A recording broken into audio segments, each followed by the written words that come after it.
دین مصطفیٰ جب سکھائے کوئی تو اسے سننا ہے، اسے سمجھنا ہے۔ کب تک آپ اپنے گھروں اور بستروں کی زینت بن کے رہیں گے؟ کب تک آپ بستر پہ آرام فرمائیں گے صاحب؟ کب تک آپ بستروں پہ سوئے رہیں گے؟ یہ بستر ہمیشگی کے لیے نہیں ہے، یہ تکیہ اور نرم نرم گدے ہمیشگی کے لیے نہیں ہے۔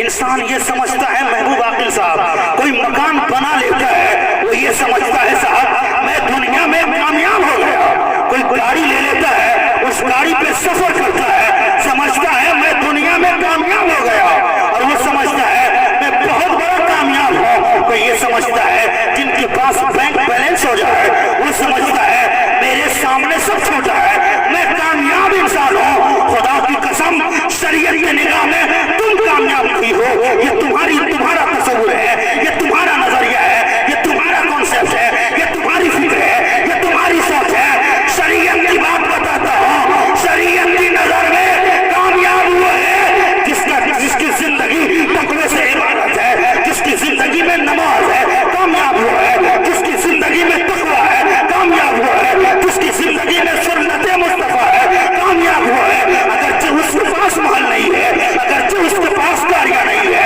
اگرچہ ان کے بینک بیلنس میں کوئی پیسے نہیں ہے، لیکن تم دنیا میں سمجھتے ہو حقیقت تو یہ ہے وہ دنیا کے بھی بادشاہ ہے اور آخرت کے بھی بادشاہ ہے۔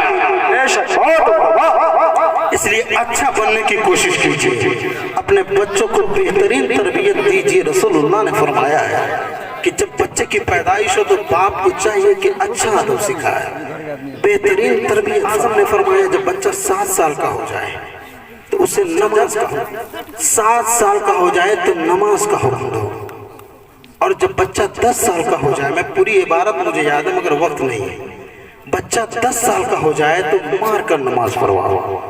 کوئی یہ کہہ سکتا ہے صاحب 10 سال کے بچہ پہ تو نماز فرض نہیں ہے، لیکن مصطفیٰ جان رحمت نے کیوں کہا کہ مار کر کے نماز پڑھواؤ؟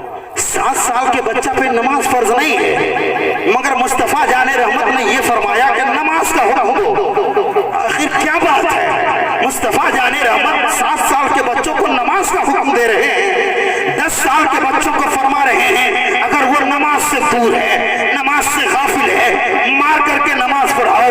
مطلب کیا ہے میں بتانا چاہتا ہوں، اس لیے کہ جب بچہ 10 سال سے